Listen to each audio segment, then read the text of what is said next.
ক্বালা কাযালিকা আতাতকা আয়াতুনা ফানাসিতাহা ওয়া কাযালিকা লিয়াউমা তুনসা।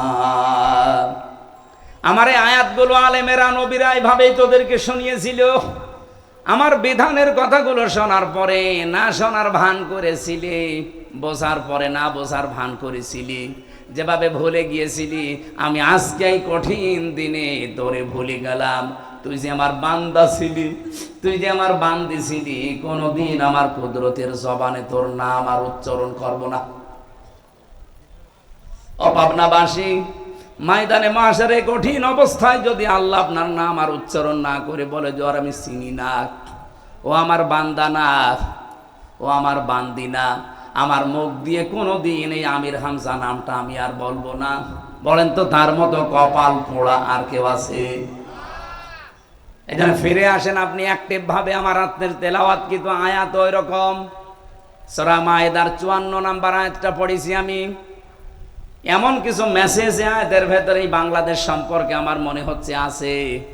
আয়াতের ব্যাখ্যা বিশ্লেষণ পড়ার পরে আমার মনে হয় যে এই মাত্র আল্লাহ এই দেশ দেখে নাজিল করলো। কাফেরদের জীবনে কোনো শান্তি আল্লাহ রাখে না। আপনি যদিও চর্মচোখে দেখতে পান খুব শান্তিতে আছে, কে বলেছে আপনাকে? যারা কাফের, যারা মুশরিক, এই দুনিয়াদার, যারা গোনায় অভ্যস্ত, অপরাধ করতে করতে জীবন শেষ করে, ওই মানুষগুলোর জীবনের শান্তি আল্লাহ নষ্ট করে দেয়। এটা আমি বানালাম না। আমান আ'রাদা আন যিকরি ফাইন্না লাহু মাঈশাতান দানকা ওয়া নাহশুরুহু ইয়াওমাল কিয়ামাতি আ'মা। রব্বুল আলামিন বলেন, আমার বিধান থেকে কেউ যদি মুখ ফিরিয়ে নেয়, আমার ঘোষণা হচ্ছে তার জীবন আমি সংকীর্ণ করে দেই। তার আয় উন্নতিতে কোনো বরকত থাকে না। চর্ম চোখে দেখা যায় প্রতিদিন 5 লাখ উপায় হচ্ছে। এই যে এই মানুষটা মনে করেন প্রতিদিন 5 লাখ উপায় করছে বাবা শাহজালাল, সব হালাল মনে করি। হয়তো প্রতিদিন 5 লাখ আপনার আসবে, কিন্তু আল্লাহ যখন ধরবে এমন দিক থেকে আপনার টাকা 10 লাইনে চলে যাবে, আপনি টেরও পাবেন না। উপায় হয়েছিল 5 লাখ, প্রতিদিন যাবে এবার 7 লাখ। নেন বাবারটা খরচ করেন। এমনকি দুনিয়ার আফসোসই শেষ না। ওয়া নাহশুরুহু ইয়াওমাল কিয়ামাতি আ'মা। এটা আর ভয়ঙ্কর। কিয়ামতের দিন যখন উঠবেন আপনার চোখ থাকবে না। রব্বুল আলামিন বলেন অন্ধ হয়ে উঠবে, আমাকে প্রশ্ন করবে, ক্বালা রাব্বি লিমা হাশারতানি আ'মা ওয়া ক্বাদ কুনতু বাসীরা। হে আল্লাহ, আমার তো চোখ ছিল, আজকে আমারে অন্ধ করে তুললে কেন? আমার চোখ ভালো করে দাও, আমি আদম নবীকে দেখবো। যেই বলবে অমুক জিনিস দেখবো, ধমক লাগাবে আল্লাহ। তামাম পৃথিবী আমাদের জন্য আল্লাহ দস্তরখানা বানিয়ে রেখেছেন। আপনি তাকান, কোন দিকে তাকাবেন সেই দিকে আল্লাহ রিজিক ছিটিয়ে রেখেছেন। যেখানেই তাকাবেন সেখানেই রিজিক। পানির ভেতরে আল্লাহ রিজিক ছড়িয়ে রেখেছেন, জমিনের উপরে আল্লাহ রিজিক ছড়িয়ে রেখেছেন, আকাশেও আল্লাহ রিজিক ছড়িয়ে রেখেছেন। এ তামাম দুনিয়াটাই আমার আল্লাহর ভাষায় মায়েদা, মানে দস্তরখানা, খাবারের প্লেট। এই জন্য খাবার নিয়ে কোনো চিন্তা টেনশন আপনার দরকার নেই। যেই জিনিসের দায়িত্ব আল্লাহ নিয়েছেন ওই জিনিস নিয়ে টেনশনে ভুগি আমরা, আর যেটার দায়িত্ব আল্লাহ নেয়নি ওইটার দায়িত্ব আমরা পালনই করি না। আল্লাহ রাব্বুল আলামিন কিন্তু রিজকের দায়িত্ব নিয়েছেন, এই জন্য ওনার নাম রাজ্জাক। নাম কি? ইন্নাল্লাহা হুয়ার রাজ্জাকু যুল কুওয়াতিল মাতিন। জোরে বলেন আল্লাহু আকবার। ওয়া মা মিন দাব্বাতিন ফিল আরদি ইল্লা আলাল্লাহি রিজকুহা। জমিনে এমন কোন বিচরণশীল জীব নেই যার রিজকের দায়িত্ব আমি আল্লাহ নেইনি। তার মানে রিজিক নিয়ে আপনার টেনশনের কোনো কারণ নেই, আপনি না খেয়ে মরবেন না। কিন্তু যেটা আল্লাহ দায়িত্ব নেয়নি সেটা নেক আমল। আপনার ঈমান আমল যদি ঠিক না হয়, কিয়ামতের দিন কিন্তু আপনি আল্লাহর পাকড়াও থেকে পার পাবেন না, ধরা খেয়ে যাবেন। এজন্য ওইটা আগে ঠিক করেন, কোন দিকে দৌড়াচ্ছেন আপনি। আল্লাহ এখানে যদিও ইমানদারকে ডাক দিয়ে জানিয়েছেন, যারা ইমানের দাবি করো তারা শোনো, মিনকুম আন দীনিহি, তোমাদের ভেতরে যে ব্যক্তি আল্লাহর দিন থেকে, তার বিধান থেকে মুখ ফিরিয়ে চলে যাবে। এখানে ইরতিদাদ বা ইফতিয়াল থেকে এসেছে। এর বাংলা অর্থ হচ্ছে কেউ যদি সত্য থেকে মুখ ফিরিয়ে জানা শোনার পরে মিথ্যার দিকে এগিয়ে যায়।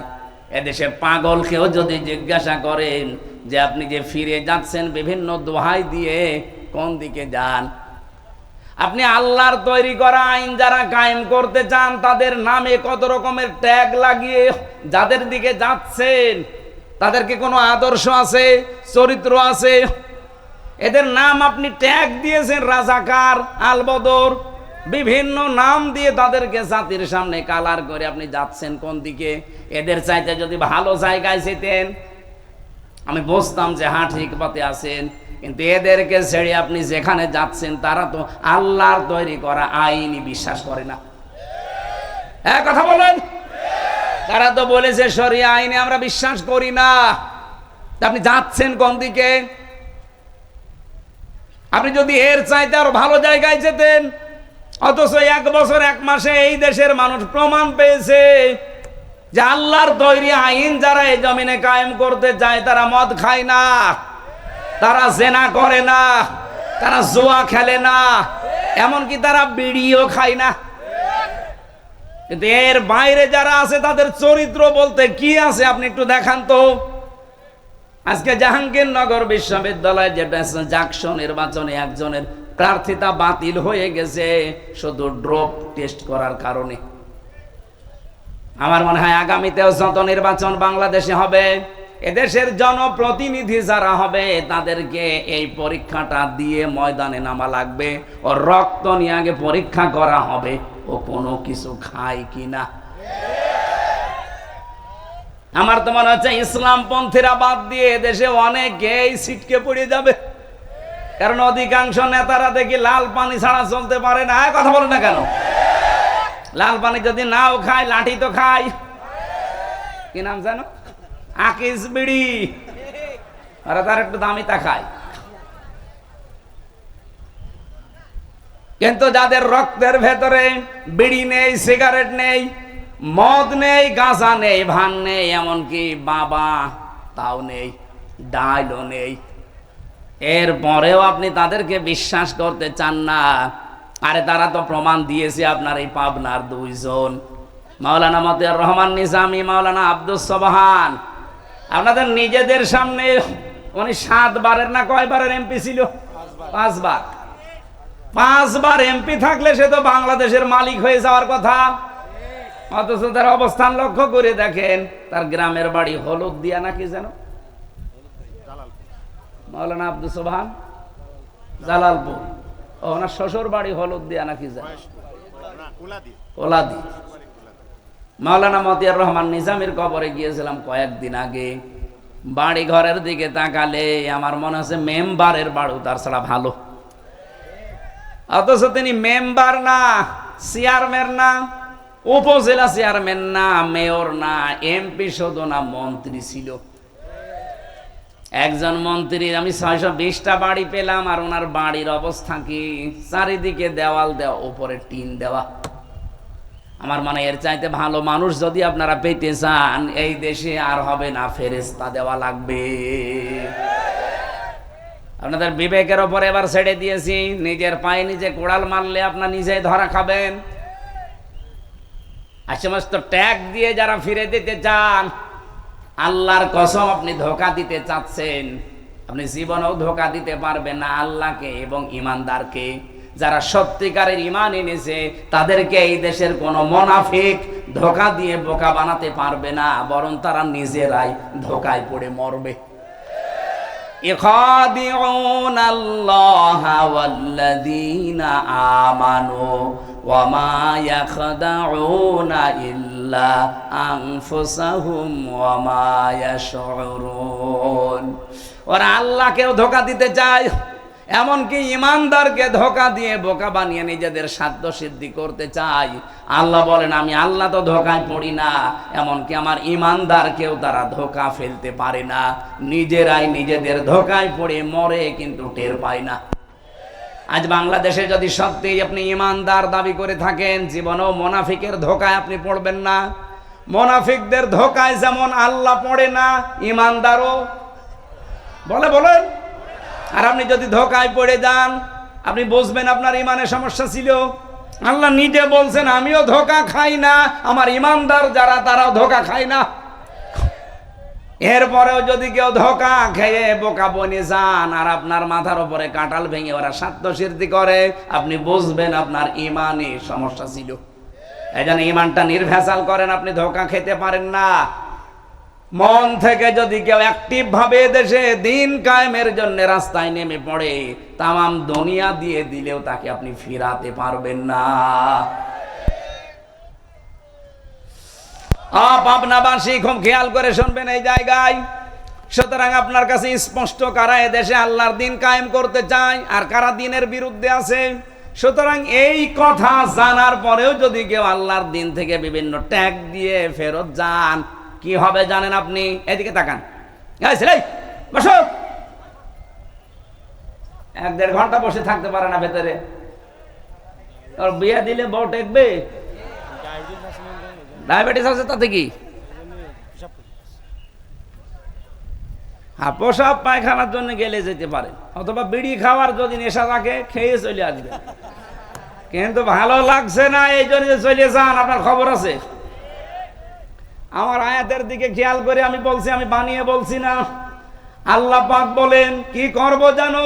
যদি আল্লাহর দিন থেকে বিভিন্ন সোতা নাতা দিয়ে বিভিন্ন রকমের নং ঢঙের কথা বলে বলে ফেরত যায়, এটা রাজনীতি হচ্ছে, এটা দুনিয়াদার, এটা ধান্দাবাজ, এই সমস্ত কথা যদি বলে চলে যান, আল্লাহর কসম আল্লাহ বলেন ফাসাউফা, সিন সাউফা কদ লাম, কোন সেন্টেন্সের আগে যদি একটা আসে বাংলা অর্থ দাঁড়ায় অতি তাড়াতাড়ি। আল্লাহ বলেন ফাসাউফা ইয়াতিল্লাহ, অতি শীঘ্রই আমি আল্লাহ নিজে নিয়ে আসব। এখানে ফাইল কর্তা আল্লাহ নিজে। অতি শীঘ্রই, খুব তাড়াতাড়ি আমি আল্লাহ নিজে নিয়ে আসবো বিকৌমিন, এমন একটা দলকে, ভালো করে শোনেন, এমন একটা দলকে খুব তাড়াতাড়ি তোমাদের মাথার উপরে নিয়ে চলে আসবো। কি করবে জানো? ইউহিব্বুহুম ওয়া ইউহিব্বুনাহু, আমি আল্লাহ তাদেরকে ভালোবাসি এবং তারাও আমি আল্লাহকে ভালোবাসে। আমার তো মনে হচ্ছে আয়াত পড়ার পরে আজ যারা আল্লাহর দিন কায়েম করতে চায় তাদের থেকে মুখ ফিরিয়ে চলে যাচ্ছেন। দেখেন অতি তাড়াতাড়ি আল্লাহ তাদেরকে এই জমিনে এমন একটা দল তাদের মাথার উপরে নিয়ে আসবে যারা আল্লাহকে ভালোবাসে, আল্লাহও তাদেরকে ভালোবাসে। এই দেশে মনে হচ্ছে তারা জামাত ইসলামী বাংলাদেশ। আপনি আয়াতটা মিলাতে না পারলে নিয়ে আসেন, কোন আলেম নিয়ে আসবেন নিয়ে আসেন, আমি তো বুঝে ফেলেছি এইটাই। পাবনাবাসী খেয়াল করে শোনেন, সময় যেহেতু কম। সূরা আলে ইমরানে আল্লাহ ঘোষণা দিয়েছেন ওয়ালা তাহিনু ওয়ালা তাহজানু, কোনো চিন্তা নেই, কোনো ভয় নেই, দুশ্চিন্তারও কারণ নেই। ওয়া আনতুমুল আ'লাউনা, শব্দ ছিল আনতুম আ'লাউনা, মাঝখানে আলিফ লাম দেওয়া আছে কেন? আমি আরবি গ্রামার পড়তে গিয়ে দেখেছি মুবতাদা যদি নির্দিষ্ট হয়, মারেফা হয়, খবর হবে অনির্দিষ্ট নাকেরা। কিন্তু এখানে আল্লাহ খবরের আগে আলিফ লাম দিয়ে এইটাও মারেফা বানিয়ে দিয়েছেন।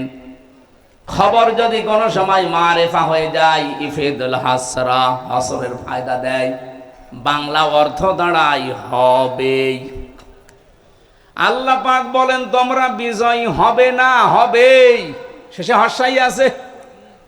একটা শর্ত শুধু দিলাম, ইন কুনতুম মুমিনিন, যদি মুমিন হতে পারো। সুতরাং এবার আমরা এই দেশে দেখতে পাচ্ছি মুমিন যেভাবে তাদের ঈমানকে সংরক্ষণ করার জন্য তাদের ওয়াদাকে ঠিক মতো জায়গায় দেওয়া আরম্ভ করেছে, এভাবে যদি অব্যাহত থাকে এই দেশে ইসলাম ছাড়া কেউ সংসদে যাবে না। আমাদের উচিত শুধু ঈমানদার হওয়া। বলেন তো বিজয় দেওয়ার মালিককে?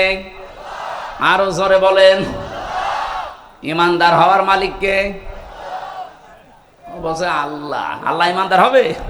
আল্লাহ তো ইমানদার আছে, আল্লাহর নামই মুমিন। ইমানদার হওয়ার মালিক আল্লাহ না, ইমানদার হওয়ার মালিক আমরা। আমরা যদি নির্ভেজাল ইমান আনতে পারি, মাস্ট বি, এখানে যারা এখনো দোদুল্যমান অবস্থায় আছেন, অমিনান নাসি অমাই ইয়াকফুর বিল ঈমানি ফাকাদ ইসতামসাকা বিল উরওয়াতিল ওয়াসকা লা ইনফিসামা লাহা ওয়াল্লাহু সামিউন আলীম। ফামান ইয়াকফুর বিত-তাগুতি ওয়া ইউমিন বিল্লাহ। বাংলাদেশের এই পজিশনে আয়াতটা এখন খুব দরকার। অনেক মানুষ এখনো দোদুল্যমান অবস্থায় আছেন, ঈমানও এনেছেন, কুফরি কাজও করেন। তাদের বলছি, আপনি যদি সত্যি ঈমান আনতে চান, পয়লা নাম্বারে আপনাকে তাগুত ছেড়ে দেওয়া লাগবে। আজ বাংলাদেশে দল দুইটা, আমি ওপেন বলি, এদেশে আল্লাহর দল আর শয়তানের দল, মাঝখানে আর কিছু নেই। আপনি যদিও মনে করেন না মাঝামাঝি কিছু আছে, কিচ্ছু নেই। একটা হচ্ছে আল্লাহর দল আর একটা শয়তানের দল। ইসলাম যারা যে দেশে কায়েম করতে চায়, এক নম্বরে তারা আল্লাহর দল। ইসলামের বাইরে যারা অন্য আইনে দেশে কায়েম করতে চায়, বাংলায় বলছি তারা শয়তানের দল। সে যে নামে আসুক না কেন, যাদের উদ্দেশ্য এইটা যে আমরা মানুষের তৈরি করা আইন কায়েম করব, এটা শয়তানের দল।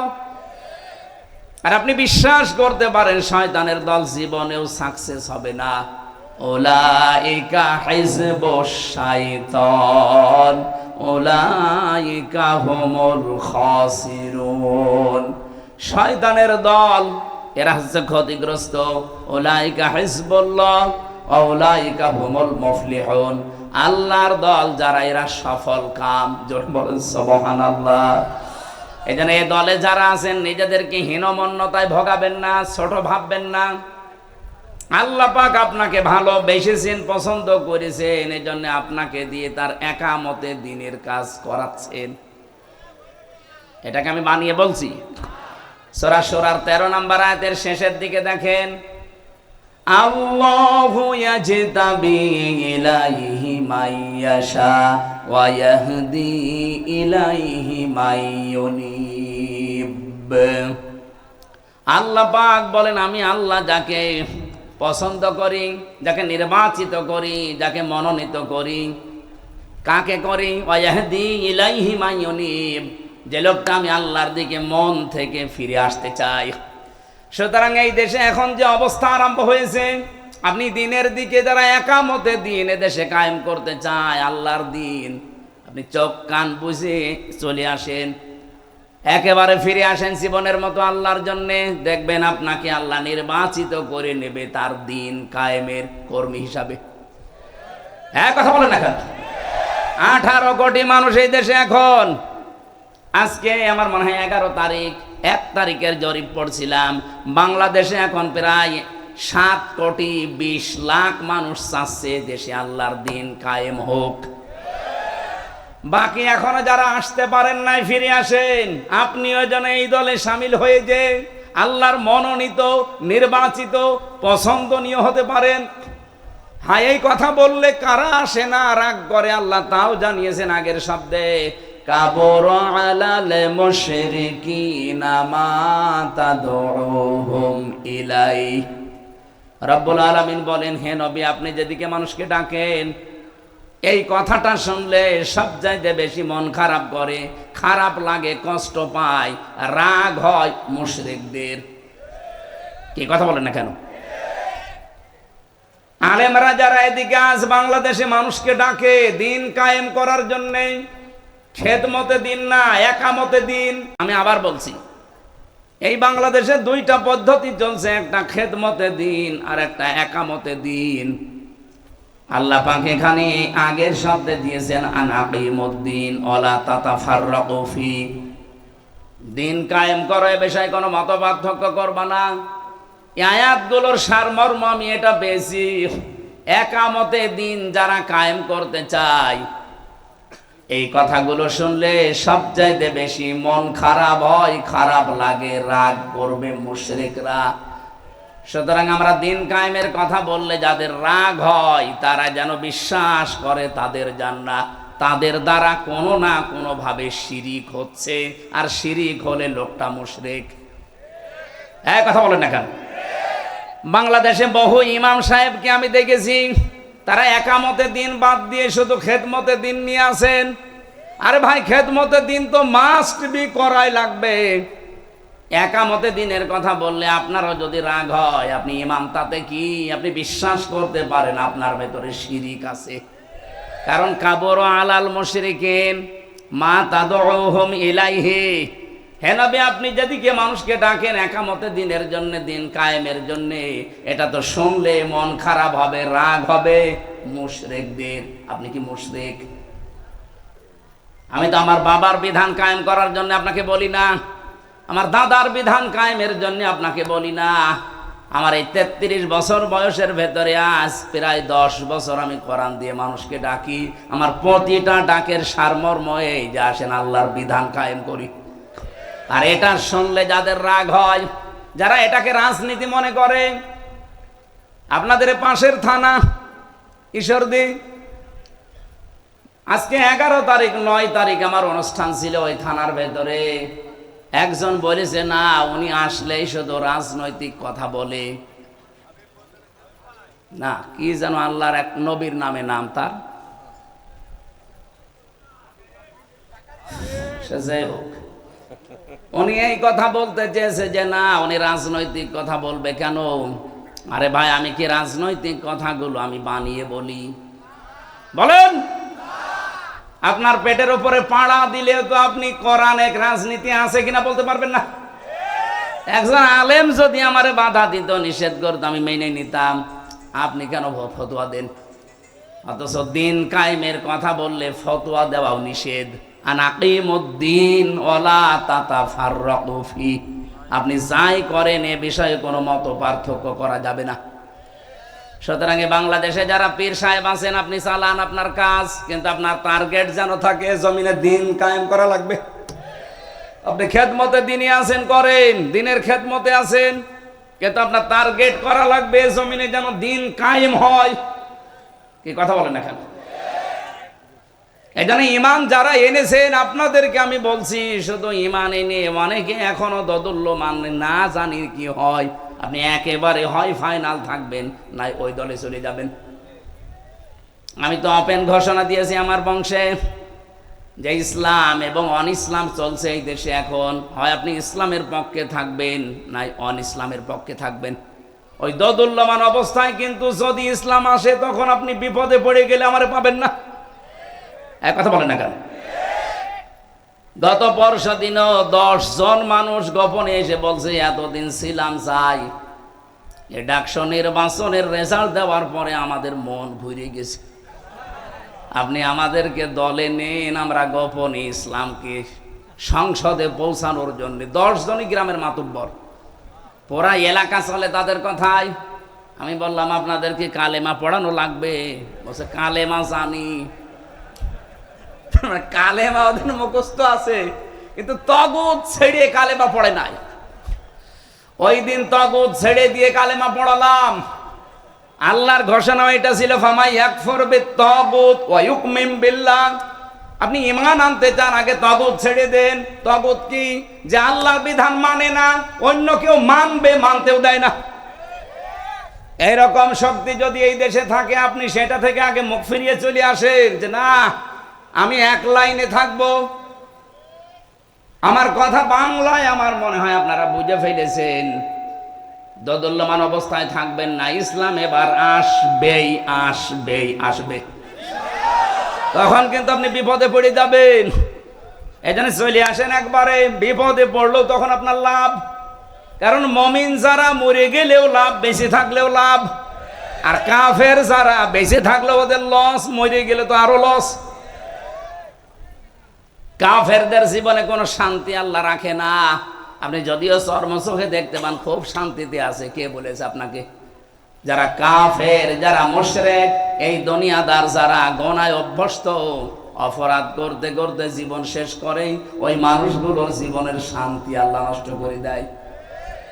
এটা আমি বানালাম না, আমান আ'রাদা আন যিকরি ফাইন্না লাহু মাঈশাতান দানকা ওয়া নাহশুরুহু ইয়াওমাল কিয়ামাতি আ'মা। রব্বুল আলামিন বলেন, আমার বিধান থেকে কেউ যদি মুখ ফিরিয়ে নেয়, আমার ঘোষণা হচ্ছে তার জীবন আমি সংকীর্ণ করে দেই, তার আয় উন্নতিতে কোনো বরকত থাকে না। চর্ম চোখে দেখা যায় প্রতিদিন 5 লাখ উপায় হচ্ছে। এই যে এই মানুষটা মনে করেন প্রতিদিন 5 লাখ উপায় করছে, বাবা শাহজালাল, সব হালাল মনে করি। হয়তো প্রতিদিন 5 লাখ আপনার আসবে, কিন্তু আল্লাহ যখন ধরবে এমন দিক থেকে আপনার টাকা 10 লাইনে চলে যাবে, আপনি টেরও পাবেন না। উপায় হয়েছিল 5 লাখ, প্রতিদিন যাবে এবার 7 লাখ। নেন, বাবারটা খরচ করেন। এমনকি দুনিয়ার আফসোসই শেষ না। ওয়া নাহশুরুহু ইয়াওমাল কিয়ামাতি আ'মা। এটা আর ভয়ঙ্কর। কিয়ামতের দিন যখন উঠবেন আপনার চোখ থাকবে না। রব্বুল আলামিন বলেন অন্ধ হয়ে উঠবে, আমাকে প্রশ্ন করবে, ক্বালা রাব্বি লিমা হাশারতানি আ'মা ওয়া ক্বাদ কুনতু বাসীরা। এ আল্লাহ, আমার তো চোখ ছিল, আজকে আমার অন্ধ করে তুললে কেন? আমার চোখ ভালো করে দাও, আমি আদম নবীকে দেখবো। যেই বলবে অমুক জিনিস দেখবো, ধমক লাগাবে আল্লাহ। ক্বালা কাযালিকা আতাতকা আয়াতুনা ফানাসিতাহা ওয়া কাযালিকা লিয়াউমা তুনসা। আমার এই আয়াতগুলো আলেমেরা নবীরা এইভাবেই তোদেরকে শুনিয়েছিল। আমার বিধানের কথাগুলো শোনার পরে না শোনার ভান করেছিলি, বোঝার পরে না বোঝার ভান করেছিলি, যেভাবে ভুলে গিয়েছিলি, আমি আজকে এই কঠিন দিনে তোরে ভুলে গেলাম। তুই যে আমার বান্দা ছিলি, তুই যে আমার বান্দি ছিলি, কোনোদিন আমার কুদরতের জবানে তোর নাম আর উচ্চারণ করব না। ও পাবনাবাসী, ময়দানে মাশারে কঠিন অবস্থায় যদি আল্লাহ আপনার নাম আর উচ্চারণ না করে বলে যে আর আমি চিনি না, ও আমার বান্দা না, ও আমার বান্দি না, আমার মুখ দিয়ে কোনোদিন এই আমির হামজা নামটা আমি আর বলবো না, বলেন তো তার মতো কপাল পোড়া আর কেউ আছে? এখানে ফিরে আসেন আপনি অ্যাক্টিভ ভাবে। আমার রাতের তেলাওয়াত কিন্তু আয়াত ওই রকম। সূরা মায়েদার 54 নম্বর আয়াতটা পড়েছি আমি। এমন কিছু মেসেজ আয়াতের ভেতরে বাংলাদেশ সম্পর্কে আমার মনে হচ্ছে আছে। আয়াতের ব্যাখ্যা বিশ্লেষণ পড়ার পরে আমার মনে হয় যে এই মাত্র আল্লাহ এই দেশ দেখে নাজিল করলো। আপনি একটু অ্যাক্টিভ ভাবে শুনবেন, অবশ্যই কিছু পাবেন এখান থেকে। যেহেতু সিরাত মাহফিল লিখেছেন, বাংলাদেশে বেশিরভাগ মিলাদ মাহফিল হয়, সিরাত মাহফিল কম হয়। অথচ মানুষ যদি ওই মিলাদ থেকেও শিক্ষাটা নিতে পারতো, বাংলাদেশে এই সাদাবাজি থাকতো না। আমি সিরাত ইবনে হিশাম পড়ছিলাম, সিরাত বিশ্বকোষ, বিশেষ করে আর রাহিকুল মাখতুম। এখানে নবীজির জন্ম নিয়ে যে মিলাদ যারা দেন, মিলাদ মানে জন্ম, মিলাদ মানে এই মিলাদ নিয়ে যারা মাতামাতি করেন শুধু জিলাপি আর খিচুড়ি, তাদেরকে বলছি এই শিক্ষাটা অন্তত আপনি নেবেন। মিলাদ আপনি দেন, আমি নিষেধ করছি না, কিন্তু শিক্ষাটা নেন। মিলাদ মানে জন্ম, নবীজি জন্ম নিয়ে কি করেছিলেন। ঐতিহাসিক যারা তারা লিখছে নবীজি জন্মের পরেই 3 জন মহিলার দুধ পান করেছিলেন। 1 নম্বরে আমেনা, 2 নম্বরে উম্মে আইমান, 3 নম্বরে হযরতে হালিমাতুস সাদিয়া রাদিয়াল্লাহু তাআলা আনহা। হযরতে হালিমা বলেন, আমি ওই সময় মুশরিকা ছিলাম। মুহাম্মদকে কোলে তুলে নেওয়ার পরে আমি ডান স্তন তারে দিলাম, সে পান করেছে। বাম স্তন তারে দিলাম, সে সঙ্গে সঙ্গে মুখ বের করে দিয়েছে। 1 বার 2 বার 3 বার আমি মুখ লাগালাম, 3 বারই সে বের করে দিল। জোর করে মুখ লাগাতে চাই, বের করে দেয়। আমার চোখের দিকে ইশারা দিয়ে, মানে চোখে চোখে যেন আমাকে বোঝাতে চাই, মা হালিমা জোর করেন কেন? আমার ডান স্তন অধিকার ছিল, হক ছিল, আমি পান করেছি।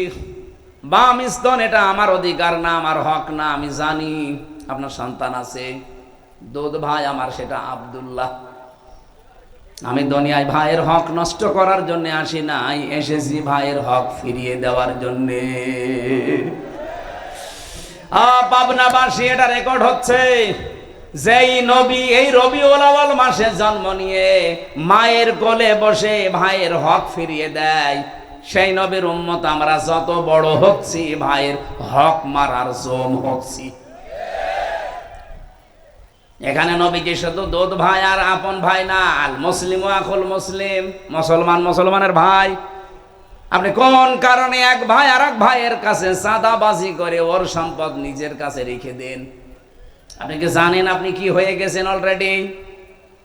এটা আবি যাররিন রাদিয়াল্লাহু তাআলা আনহু قال قال النبي صلى الله عليه وسلم من ادعى ما ليس له فليس منا وليتبوأ مقعده من النار। মুসলিম শরীফের হাদিস। আমি কি বানালাম? বিশ্বনবী বলেন, যেই জিনিস তোর না ওই জিনিস যদি কারো কাছ থেকে জোর করে জবরদস্তি করে যেভাবেই হোক নিজের দখলে কেউ রেখে দেয়, দুইটা শাস্তি তার শুরু হবে। এক নম্বরে ফালাইসা মিন্না, ওই দিন থেকে সে আর নবীর উম্মত নেই। দুই নম্বরে ওয়ালিয়াতা বাওয়া মাকআদাহু মিনান নার, সে যেন জাহান্নামে নিজের একটা স্থান বরাদ্দ করে নিল। আমার তো মনে হচ্ছে 1 বছর 1 মাসের ভেতরে বহু মানুষ চাঁদাবাজি করে নবীর উম্মত থেকে বের হয়ে গেছে। আপনি যার সম্পদ নিলেন চাঁদাবাজি করে, ওটার মালিক কি আপনি? বলেন। হ্যাঁ, এখানে ব্যাখ্যায় একটা কথা পেয়েছি, জিনিসটা যদি আপনারই হয় আর আপনি যদি ওটা ফেরত পান, তাহলে এই হাদিসের যে শাস্তি তার আওতা মুক্ত থাকবেন। বোঝেননি? বুঝেছেন কি বললাম বলেন তো?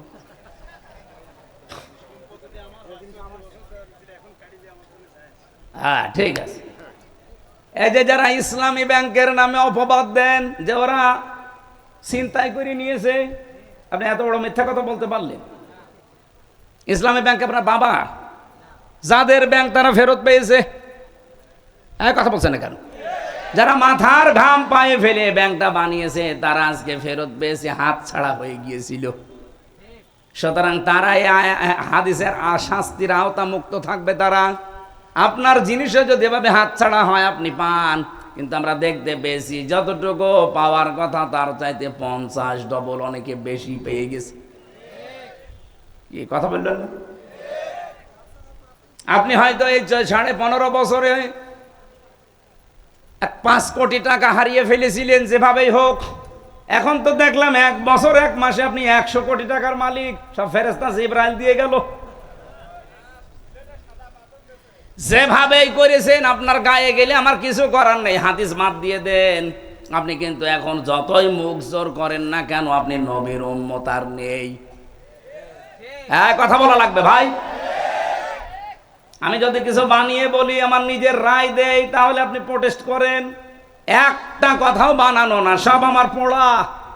2 নম্বরে এটা আরো কঠিন, ওয়ালিয়াতা বাওয়া মাকআদাহু মিনান নার, সে যেন অলরেডি জাহান্নামে নিজের একটা স্থান বরাদ্দ করে রেখে দিয়েছে। আমার তো হাদিস পড়ার পরে মনে হয় বাংলাদেশে বহু মানুষ অলরেডি জাহান্নামে যাবে বলে লিখিত দিয়ে দিয়েছে। আমরা যেন না চাই, আল্লাহ আমাদেরকে তুমি বাঁচাও।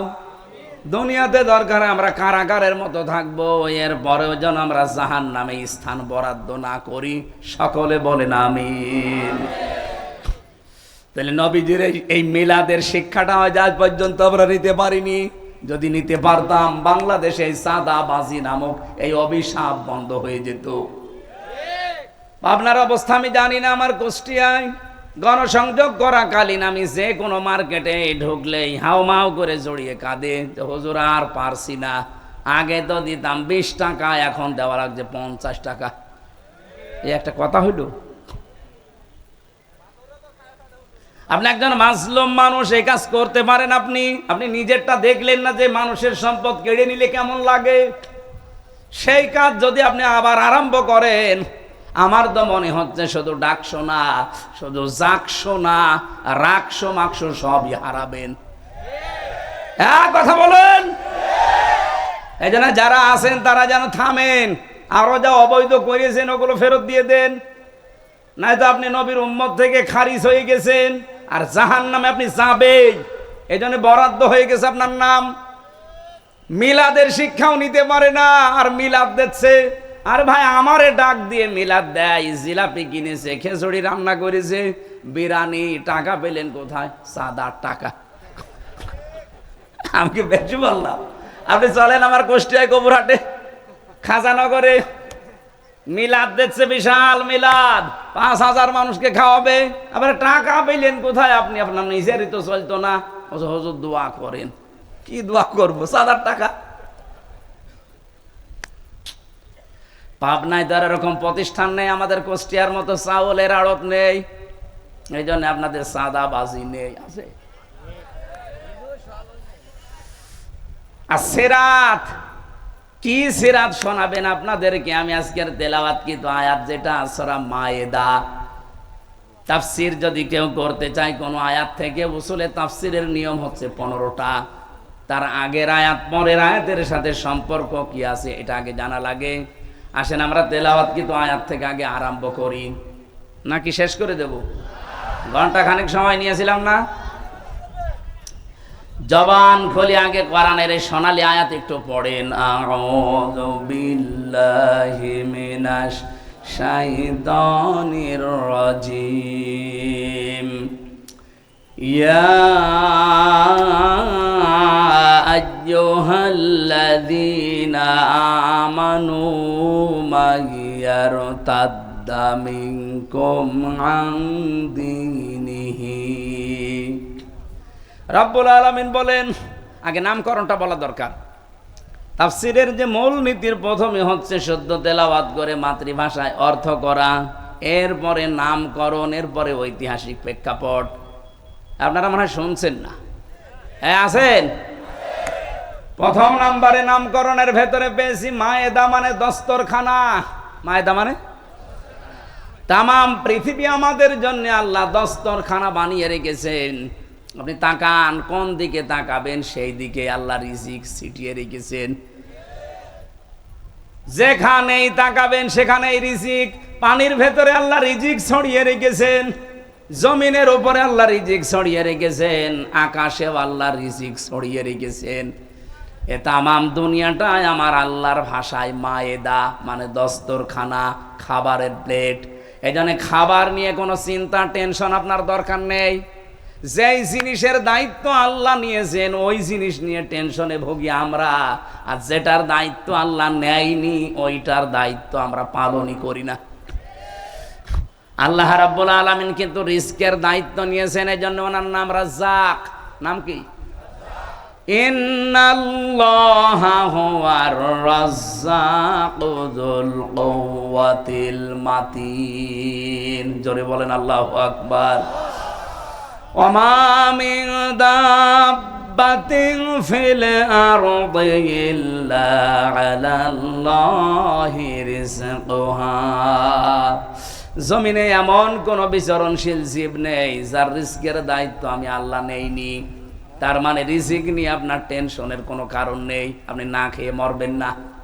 কিন্তু যেটা আল্লাহ দায়িত্ব নেয়নি সেটা নেক আমল। আপনার ঈমান আমল যদি ঠিক না হয়, কিয়ামতের দিন কিন্তু আপনি আল্লাহর পাকড়াও থেকে পার পাবেন না, ধরা খেয়ে যাবেন। এজন্য ওইটা আগে ঠিক করেন, কোন দিকে দৌড়াচ্ছেন আপনি।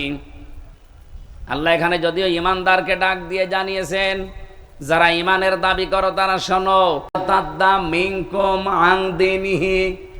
তোমাদের ভেতরে যে ব্যক্তি আল্লাহর দিন থেকে, তার বিধান থেকে মুখ ফিরিয়ে চলে যাবে। এখানে ইরতেদাদ বা ইফতিয়াল থেকে এসেছে। এর বাংলা অর্থ হচ্ছে কেউ যদি সত্য থেকে মুখ ফিরিয়ে জানা শোনার পরে মিথ্যার দিকে এগিয়ে যায়। এদেশে পাগলকেও যদি জিজ্ঞাসা করেন যে আপনি যে ফিরে যাচ্ছেন বিভিন্ন দোহাই দিয়ে, কোন দিকে যান? আপনি আল্লাহর তৈরি করা আইন যারা কায়েম করতে চান তাদের নামে কত রকমের ট্যাগ লাগিয়ে যাদের দিকে যাচ্ছেন, তাদেরকে কোনো আদর্শ আছে, চরিত্র আছে? এদের নাম আপনি ট্যাগ দিয়েছেন রাজাকার, আলবদর, বিভিন্ন নাম দিয়ে তাদেরকে জাতির সামনে কালার করে আপনি যাচ্ছেন কোন দিকে? এদের চাইতে যদি ভালো জায়গায় যেতেন আমি বুঝতাম যে হ্যাঁ ঠিক পথে আছেন। কিন্তু এদেরকে ছেড়ে আপনি যেখানে যাচ্ছেন তারা তো আল্লাহর তৈরি করা আইনই বিশ্বাস করে না। হ্যাঁ কথা বলেন। তারা তো বলেছে শরিয়া আইনে আমরা বিশ্বাস করি না। আপনি যাচ্ছেন কোন দিকে? আপনি যদি এর চাইতে আরো ভালো জায়গায় যেতেন, অথচ 1 বছর 1 মাসে এই দেশের মানুষ প্রমাণ পেয়েছে যে আল্লাহর তৈরি আইন যারা এই জমিনে কায়েম করতে চায় তারা মদ খায় না, তারা জেনা করে না, তারা জুয়া খেলে না, এমনকি তারা বিড়িও খায় না। কিন্তু এর বাইরে যারা আছে তাদের চরিত্র বলতে কি আছে আপনি একটু দেখান তো। আজকে জাহাঙ্গীরনগর বিশ্ববিদ্যালয়ে যেটা জাকসু নির্বাচনে একজনের প্রার্থিতা বাতিল হয়ে গেছে শুধু ড্রপ টেস্ট করার কারণে। আমার মনে হয় আগামীতেও যত নির্বাচন বাংলাদেশে হবে, এদেশের জনপ্রতিনিধি যারা হবে তাদেরকে এই পরীক্ষাটা দিয়ে ময়দানে নামা লাগবে। ও রক্ত নিয়ে আগে পরীক্ষা করা হবে ও কোনো কিছু খায় কিনা। আমার তো মনে হচ্ছে ইসলামপন্থীরা বাদ দিয়ে দেশে অনেকেই ছিটকে পড়ে যাবে, কারণ অধিকাংশ নেতারা দেখি লাল পানি ছাড়া চলতে পারে না। কথা বলে না কেন? লাল পানি যদি নাও খায়, লাঠি তো খায়। কি নাম জানো? আকিস বিড়ি, আর তার একটু দামিটা খায়। কিন্তু যাদের রক্তের ভেতরে বিড়ি নেই, সিগারেট নেই, মদ নেই, গাঁজা নেই, ভান নেই, এমনকি বাবা তাও নেই, ডাইলও নেই, এরপরেও আপনি তাদেরকে বিশ্বাস করতে চান না। আরে তারা তো প্রমাণ দিয়েছে। আপনার এই পাবনার 2 জন, মাওলানা মতিয়ার রহমান নিজামী, মাওলানা আব্দুস সোবহান, আপনাদের নিজেদের সামনে উনি 7 বারের না কয়বারের এমপি ছিল? 5 বার। 5 বার এমপি থাকলে সে তো বাংলাদেশের মালিক হয়ে যাওয়ার কথা। অথচ তার অবস্থান লক্ষ্য করে দেখেন, তার গ্রামের বাড়ি হলুদিয়া নাকি যেন, মাওলানা আব্দুস সোবহান জালালপুর। ওনার শ্বশুর বাড়ি হলুদিয়া নাকি যেন, কোলাদি। মাওলানা মতিয়ার রহমান নিজামীর কবরে গিয়েছিলাম কয়েকদিন আগে। বাড়ি ঘরের দিকে তাকালে আমার মনে হচ্ছে মেম্বারের বাড়ি তার ছাড়া ভালো। অথচ তিনি মেম্বার না, চেয়ারম্যান না, উপজেলা চেয়ারম্যান না, মেয়র না, এমপি শুধু না, মন্ত্রী ছিল। একজন মন্ত্রীর আমি 620টা বাড়ি পেলাম, আর ওনার বাড়ির অবস্থা কি? চারিদিকে দেওয়াল দেওয়া, উপরে টিন দেওয়া। আমার মনে এর চাইতে ভালো মানুষ যদি আপনারা পেতে চান, এই দেশে আর হবে না, ফেরেশতা দেওয়া লাগবে। আপনাদের বিবেকের ওপর এবার ছেড়ে দিয়েছি। নিজের পায়ে নিজে কোড়াল মারলে আপনার নিজেই ধরা খাবেন। আর সমস্ত ট্যাগ দিয়ে যারা ফিরে দিতে চান, আল্লাহর কসম আপনি ধোঁকা দিতে চাচ্ছেন। আপনি জীবনেও ধোঁকা দিতে পারবেন না আল্লাহকে এবং ইমানদারকে। যারা সত্যিকারের ঈমান এনেছে তাদেরকে এই দেশের কোনো মুনাফিক ধোঁকা দিয়ে বোকা বানাতে পারবে না, বরং তারা নিজেরাই ধোঁকায় পড়ে মরবে। ইখাদিউনা আল্লাহা ওয়াল্লাযীনা আমানু ওয়া মা ইয়াখদাউনা ইল্লা আনফুসাহুম ওয়া মা ইয়াশউরুন। ওরা আল্লাহকেও ধোঁকা দিতে চায়, এমনকি ইমানদারকে ধোঁকা দিয়ে বোকা বানিয়ে নিজেদের স্বার্থ সিদ্ধি করতে চায়। আল্লাহ বলেন আমি আল্লাহ তো ধোঁকায় পড়ি না, এমনকি আমার ইমানদারকেও তারা ধোঁকা ফেলতে পারে না। নিজেরাই নিজেদের ধোঁকায় পড়ে মরে, কিন্তু টের পায় না। আজ বাংলাদেশে যদি সত্যি আপনি ইমানদার দাবি করে থাকেন, জীবনেও মুনাফিকের ধোঁকায় আপনি পড়বেন না। মুনাফিকদের ধোঁকায় যেমন আল্লাহ পড়ে না, ইমানদারও বলেন। আর আপনি যদি ধোঁকায় পড়ে যান, আপনি বুঝবেন আপনার ইমানের সমস্যা ছিল। আল্লাহ নিজে বলছেন আমিও ধোঁকা খাই না, আমার ইমানদার যারা তারাও ধোঁকা খায় না। এরপরেও যদি কেউ ধোঁকা খেয়ে বোকা বনে যান আর আপনার মাথার উপরে কাঁঠাল ভেঙে ওরা স্বার্থ সিদ্ধি করে, আপনি বুঝবেন আপনার ইমানে সমস্যা ছিল। এই জন্য ইমানটা নির্ভেজাল করেন, আপনি ধোঁকা খেতে পারেন না। মন থেকে যদি কেউ অ্যাক্টিভ ভাবে দেশে দিন কায়েমের জন্য রাস্তায় নেমে পড়ে, তামাম দুনিয়া দিয়ে দিলেও তাকে আপনি ফিরাতে পারবেন না। পাবনাবাসী খুব খেয়াল করে শুনবেন এই জায়গায়। সুতরাং আপনার কাছে স্পষ্ট কারা এদেশে আল্লাহর দিন কায়েম করতে চায় আর কারা দিনের বিরুদ্ধে আছে। সুতরাং এই কথা জানার পরেও যদি কেউ আল্লাহর দিন থেকে বিভিন্ন ট্যাগ দিয়ে ফেরত যান, কি হবে জানেন আপনি? এদিকে তাকান, বসো। 1-1.5 ঘন্টা বসে থাকতে পারে না ভেতরে। তোর বিয়ে দিলে বউ টেকবে?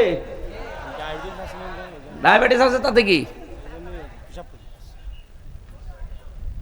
হ্যাঁ, প্রসাব পায়খানার জন্য গেলে যেতে পারে, অথবা বিড়ি খাওয়ার যদি নেশা থাকে খেয়ে চলে আসবে।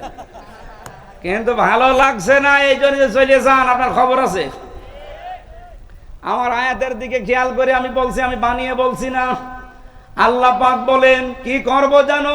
যদি আল্লাহর দিন থেকে বিভিন্ন সোতা নাতা দিয়ে বিভিন্ন রকমের নং ঢঙের কথা বলে বলে ফেরত যান, এটা রাজনীতি হচ্ছে, এটা দুনিয়াদার, এটা ধান্দাবাজ, এই সমস্ত কথা যদি বলে চলে যান, আল্লাহর কসম আল্লাহ বলেন ফাসাউফা, সিন সাফা কদ লাম, কোন সেন্টেন্সের আগে যদি একটা আসে বাংলা অর্থ দাঁড়ায় অতি তাড়াতাড়ি। আল্লাহ বলেন ফাসাউফা ইয়াতিল্লাহ, অতি শীঘ্রই আমি আল্লাহ নিজে নিয়ে আসব। এখানে ফাইল কর্তা আল্লাহ নিজে, অতি শীঘ্রই খুব তাড়াতাড়ি আমি আল্লাহ নিজে নিয়ে আসবো বিকৌমিন, এমন একটা দলকে, ভালো করে শোনেন, এমন একটা দলকে খুব তাড়াতাড়ি তোমাদের মাথার উপরে নিয়ে চলে আসবো। কি করবে জানো? ইউহিব্বুহুম ওয়া ইউহিব্বুনাহু, আমি আল্লাহ তাদেরকে ভালোবাসি এবং তারাও আমি আল্লাহকে ভালোবাসে। আমার তো মনে হচ্ছে আয়াত পড়ার পরে আজ যারা আল্লাহর দিন কায়েম করতে চায় তাদের থেকে মুখ ফিরিয়ে চলে যাচ্ছেন। দেখেন অতি তাড়াতাড়ি আল্লাহ তাদেরকে এই জমিনে এমন একটা দল তাদের মাথার উপরে নিয়ে আসবে যারা আল্লাহকে ভালোবাসে, আল্লাহও তাদেরকে ভালোবাসে। এই দেশে মনে হচ্ছে তারা জামাত ইসলামী বাংলাদেশ। আপনি আয়াতটা মিলাতে না পারলে নিয়ে আসেন, কোন আলেম নিয়ে আসবেন নিয়ে আসেন, আমি তো বুঝে ফেলেছি এইটাই। এখন রাম আর বাম পাড়ায় আগুন জ্বলছে, যে হইল কি? আমার দাদা তো আমি জেলখানায় থাকতে পটল তুলেছে, মরে গেছে, আওয়ামী লীগ করতো, গিয়েছে, অসুবিধা নেই। তো উনি আমার একটা গল্প শুনিয়েছিল ছোটবেলায়, বলছে এক লোক মার্কেটে যাবে বাজার করতে, নদী পার হয়ে যাওয়া লাগে, এই যে গড়াই নদী মনে করেন, পদ্মা নদী না? ছেলে মেয়ে দুইটা বলছে আপনার নৌকা নিয়ে যাচ্ছেন, আমাদেরকেও নিয়ে যান। বউ বলছে আমারেও নিয়ে চলো। সবাইকে নিয়ে যাচ্ছে বাজারে, মাঝ পথে নদী অশান্ত হয়ে ঢেউ উঠে গেছে, নৌকা ডুবে, ছেলে মেয়ে গেছে হারিয়ে, বউ গেছে ডুবে। বহু কষ্ট করে এদিক ওদিক করে ডাঙ্গায় গেছে। লোকজন আশপাশ দিয়ে যায়, বলে ভাই চিন্তা করবেন না, কোনো আফসোস নেই আপনার, আপনাকে আবার আমরা বিয়ে দেব, আবার বউ পাবেন, আপনার কোনো ভাবা চিন্তার দরকার নেই, আবার ছেলে মেয়ে হবে। নৌকা হারিয়ে গেছে ভাববেন না, আবার নৌকা বানিয়ে দেব আমরা। লোকটা এবার মুখ তুলে বলছে ভাই বউ মরে গেছে ভাবতেছি না, ছেলে মেয়ে মরে গেছে ভাবতেছি না, নৌকা হারিয়ে গেছে তাও ভাবতেছি না, ভাবতেছি আমার হইল কি, আমার কি হইল। আমার মনে আছে ডাকসু নির্বাচনের পরে রাম আর বাম যারা, আমি তো লাইভ গুলো দেখছি, তারা এখন মাথার চুল ছিঁড়িয়ে খাচ্ছে যে হইল কি।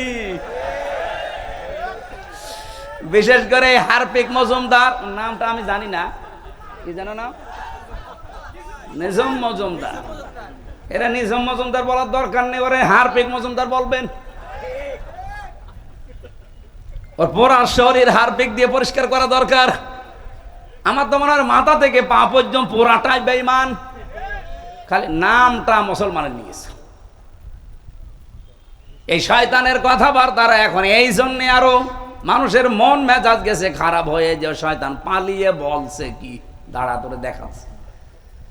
সারা রাম আর বাম পাড়া যারা বিশেষ করে আধিপত্যবাদ যারা কায়েম করতে চায়, তারা এখন অলরেডি হাফ পাগল হয়ে গেছে। আমার মনে হয় পাবনা জেলা আমার সামনে আরো বড় করা লাগবে। কি পাগলা কারাত লাগলে জেলা বড় না করলে পাগলা কারাত দেবেন কোথায়?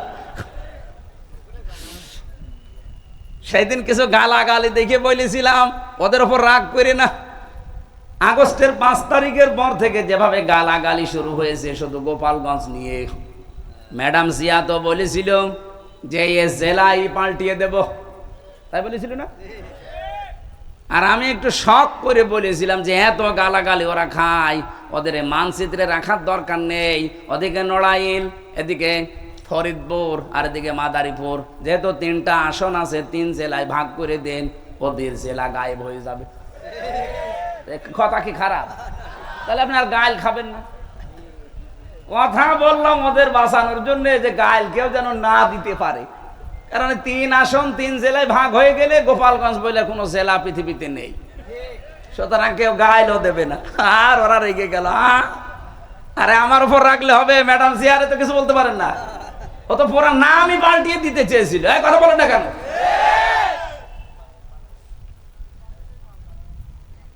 মত বিগাইসি কম পড়েছি কোরআনে, যে ওরা মরবে, হিংসায় জ্বলে পুড়ে মরবে। যা আরম্ভ হয়েছে বাংলাদেশের মানুষ যা দেখাচ্ছে, এদেশে রাম বাম আর অন্য কোন দেশের আধিপত্য যারা কায়েম করতে চায় তাদের আর স্থান হবে না। এই কথা বলেন না কেন? এই দেশ চলবে মানুষের, এই বিশেষ করে এই 24-এর সিদ্ধান্ত অনুযায়ী। আমি 47 দেখিনি, আমি 52 দেখিনি, আমি 71 দেখিনি, কিন্তু অস্বীকার করি না। কিন্তু যেটা দেখেছি এই 24, এই অনুযায়ী দেশ চললে আমার মনে হয় দেশটা শান্ত থাকবে। এতদিন ওই সমস্ত দেখেছি দেশ চালিয়ে ওগুলোর চেতনা কাজে লাগিয়ে দেশটা বিক্রি করার পায়তারা ছিল। 24 যারা ধারণ করে এই মানুষগুলো জীবন থাকতে দেশ বিক্রি হতে বলেন বলেন। এই জন্য আগামীর সিদ্ধান্ত কিন্তু একটু কঠিন। বদরের ময়দান আমরা দেখিনি, কিন্তু আগামীতে হয়তো বদরের ময়দান আসতেছে। বদরের ময়দানে নবীজি বলেছিলেন, আমার কেমন যেন লাগছে, কারণ বাবার বিরুদ্ধে ছেলে অস্ত্র ধরবে, স্বামীর বিরুদ্ধে স্ত্রী অস্ত্র ধরবে, দোলা ভাইয়ের বিরুদ্ধে শালা অস্ত্র ধরবে। এরকম কঠিন ময়দান নবীজি নিজেও ইতস্তত করছিলেন। সাহাবা একরামের মনের দিকে তাকিয়ে যে কি না কি হয়, একজন যুবক বললেন, আপনি কোনো চিন্তা করবেন না। আমার মনে হয় বাংলাদেশে এই ময়দান সামনে এবার আসতেছে। বহু জেলায় কিন্তু স্ত্রী স্বামীর বিপক্ষে যাবে এবার। এক কথা বলেন না কেন? বহু জেলায় বাংলাদেশে বাবার বিরুদ্ধে ছেলে দাঁড়িয়ে যাবে। আমাদের চুয়াডাঙ্গার আলমডাঙ্গায় যিনি নমিনি, ওনার বাবা মানুষের তৈরি করা আইনের পক্ষে, আর উনি আল্লাহর তৈরি করা আইনের পক্ষে। আমার মনে হয় সে আবু বকর আর আবু বকরের সন্তানের মতো হয়ে গেছে। একই বাড়িতে আছে। হযরতে আবু বকর বাড়িতে যুদ্ধ করে যখন আসলেন, ছেলে আব্দুল্লাহ ডাক দিয়ে বলে, বাবা আমি কিন্তু জিহাদের ময়দানে তোমারে 3 বার দেখেছিলাম, কিছু বলি নাই। মনে করলাম তুমি আমার বাবা, অন্য কেউ হলে আমি কেটে ফেলতাম। হযরতে আবু বকর খাবার খাচ্ছিলেন, খাবার রেখে দিয়ে হুঙ্কার দিলেন, সন্তান 3 বার তুমি দেখার পরও কিছু বলো নাই। আল্লাহর কসম, যুদ্ধের ময়দানে যদি তোমারে আমি 1 বার দেখতে পেতাম, একবারই আলাদা করে ফেলতাম। এবার আমার মনে হচ্ছে ময়দান সেইটাই ফিরে আসতেছে। আমি আগেই বলেছি, এবার হয় আল্লাহর দল নাই শয়তানের দল। কথা বলুন। এজন্য যারা উল্টা পাল্টা করতে আসবেন, তারা আগের থেকে সব কিছু থেকে বিদায় নিয়ে আসবেন। স্ত্রীর মহরণা যদি দিয়ে না থাকেন, দিয়ে আসবেন, কারণ আপনি ফিরে যেতে নাও পারেন। আপনি দখল করতে আসবেন আর আমরা ছেড়ে দেব না। ওই ইমানদার এখন আর দেশে নেই। ইমানদার এখন হয়ে গেছে আবু বকরের মতো। বদর দেখিনি, কিন্তু বদর এবার দেখবো। উহুদের ময়দান দেখিনি, এবার সামনে উহুদে দেশে দেখবো। হয় ইসলাম থাকবে, না ওরা থাকবে।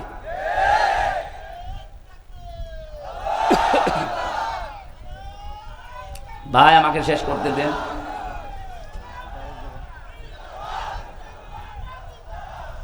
পাবনাবাসী রব্বুল আলামিন যেহেতু জানিয়েছে আমি আল্লাহ নিজে তাদেরকে নিয়ে আসব। হ্যাঁ, কি করবে তারা আপনি এবার মিলান। বাংলাদেশে 73টা দল, কোরআনের আয়াতের সাথে কাদের জীবন চরিত্র কর্মপদ্ধতি মেলে আপনি দেখেন তো।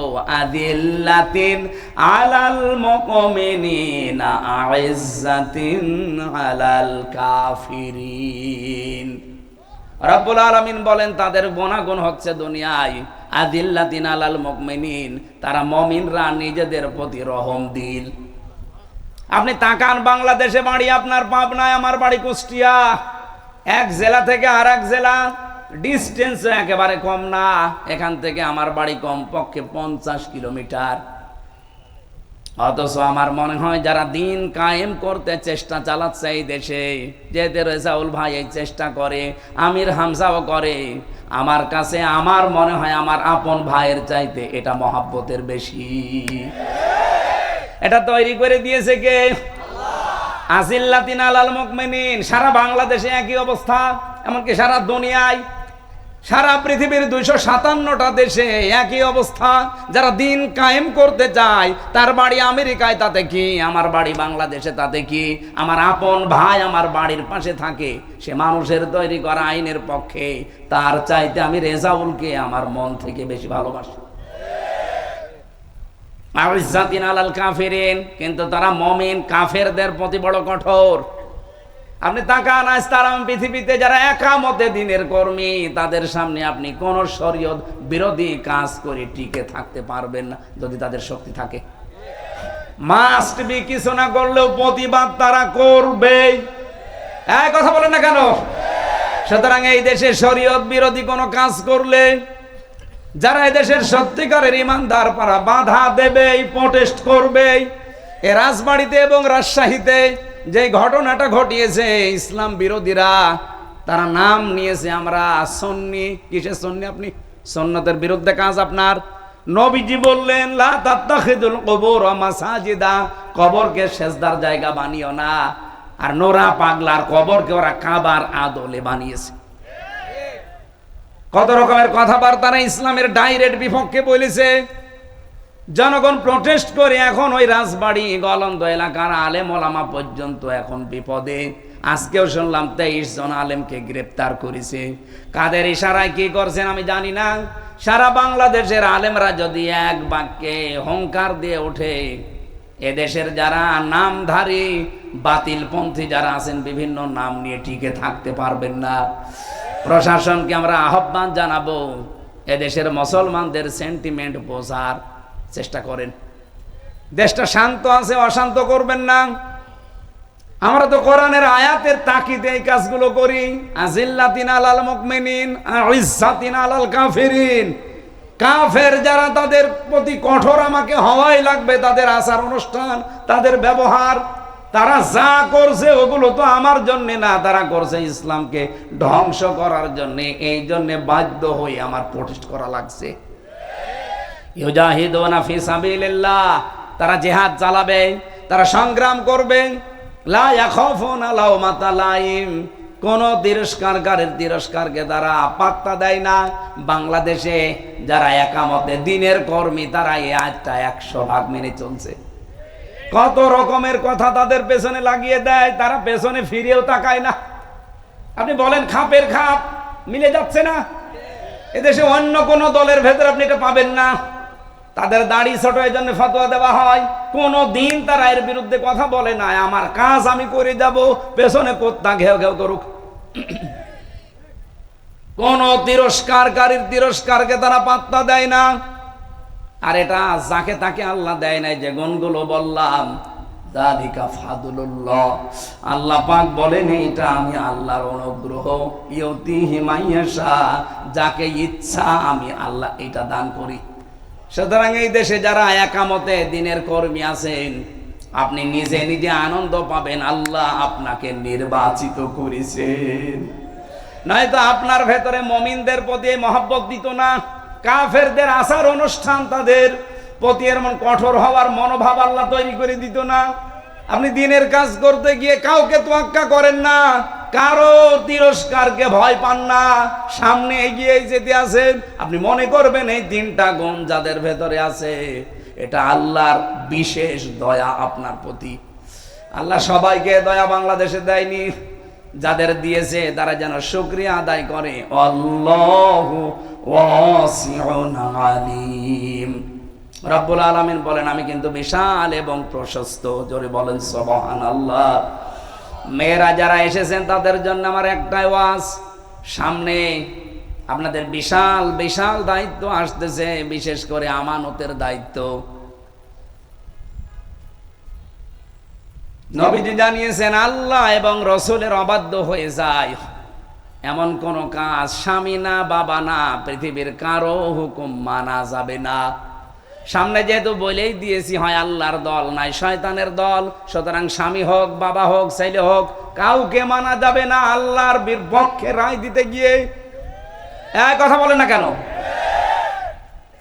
মেয়েরা যখন সাবালিকা হয়, সে 12 বছর হোক 13 বছর হোক 14 বছর হোক, যখন তাদের শরীর খারাপ হয়, এই দিন থেকে তাদের নামাজ এবং রোজা ফরজ। এর আগে তাদের নামাজ রোজা ফরজ না। আমি বিস্তারিত তোর সময় নেই, সকাল থেকে প্রোগ্রাম শুরু, 1 ঘন্টা পার হয়ে গেছে। আমার লিখিত বই ছিল মেয়েদের জীবন চরিত্রের উপরে। এই বইটা মেয়েদের ঘরে ঘরে রাখবেন। 6 জন মেয়ে আপনার আদর্শ হবে দুনিয়ায়। কি আর ওই যে বিভিন্ন মানুষকে আদর্শ বানায়, ক্যাটরিনা কাইফে না কি যেন আছে না, ওইটা বাদ দিয়ে যে এইগুলো আদর্শ বানাবেন। এখানে 6 জনের সব চরিত্র দেওয়া আছে, আদর্শ নারী। আমি নিজে করেছি এটা। 2 নাম্বারটা এটা পুরুষদের জন্য, শুধু দাম্পত্য জীবনে যাদের কলহ চলছে, মেটে না, কিভাবে মেটাবেন এই বইতে 120 পৃষ্ঠা লিখেছি। আমি জেলখানায় লিখে বাইরে এসে দলিলগুলো আরো লম্বা করেছি। আর এটা শুধু মেয়েদের জন্য, দাম্পত্য জীবনে স্বামী স্ত্রীর মিল মহাব্বত নেই, সমস্যা এবং এর সমাধান কি হবে, এই 3টা বই এখানে আছে। আমার মনে হয় হ্যাঁ পাওয়া যায়, ওই যে গাড়িতে বই আছে, যাওয়ার সময় নিয়েছেন আপনারা। মাহফিল নিয়েছে মাত্র 3-4 দিন আগে, এই জন্য এত বড় বিশাল আয়োজন। আমি তো মনে করছি মনে হয় একেবারে ছোট মসজিদে হবে। এ বিশাল আয়োজনে যারা সম্পৃক্ত হয়েছেন এদেরকে একটু বেতন দরজা দিয়ে একটু সাপোর্ট দেন। টাকা পয়সা যদি এনে থাকেন, দিন প্রচারে যদি খরচ না করেন তো কোথায় খরচ করবেন? সুতরাং যাদের সামর্থ্য আছে, ওনাদের স্বেচ্ছাসেবক যারা আছে, তাদের কাছে অবশ্যই ড্রাম দেওয়া আছে। স্বেচ্ছাসেবক থাকলে মাস্ট বি দিয়ে যাবেন। আপনার একটা নিয়ত করি, এই নিয়তটা কার্যকর হবে ইনশাআল্লাহ। সম্মানিত মা বোনেরা, তাহলে নামাজ এবং রোজা আপনার ফরজ হচ্ছে যেদিন আপনার শরীর খারাপ শুরু হবে, ওই দিনের পর থেকে আপনার স্বামীকে জানিয়ে দেবেন যে মেয়ের অবস্থা এই, আপনার স্বামীও যেন কঠোর হয় সন্তানের উপরে, নামাজ যেন বাদ না যায়। আল্লাহ আমাদের তৌফিক দিন। আমি আর লম্বা করতে পারছি না। আগামী থেকে এই একটা চাপ চলছে, এটা চলে গেলে আমরা আবার বিস্তারিত কথা বলবো ইনশাআল্লাহ। আল্লাহুম্মা আমিন। লা ইলাহা ইল্লা আনতা সুবহানাক ইন্নী কুনতু মিনাজ জালিমিন। আল্লাহুম্মা গফিরলি ওয়ারহামনি ওয়াহদিনি ওয়াফিনি ওয়ারযুকনি ইয়া রাব্বাল আলামিন। রব্বুল আলামিন, আল্লাহর দলে কারা, এই বিষয়ে আমরা তোমার কোরআন থেকে কিছু কথা শুনেছি। যতটুকু শুনলাম বুঝলাম, এই আয়াতটা জীবনে সেট করে দাও। সওয়াবগুলো নবীজির রওজায় পৌঁছিয়ে দাও। হক এবং বাতিলের দ্বন্দ্ব সে চিরন্তন চলছে, এখনো আছে, কিয়ামত পর্যন্ত থাকবে। আল্লাহ, তুমি আমাদেরকে হকের পথে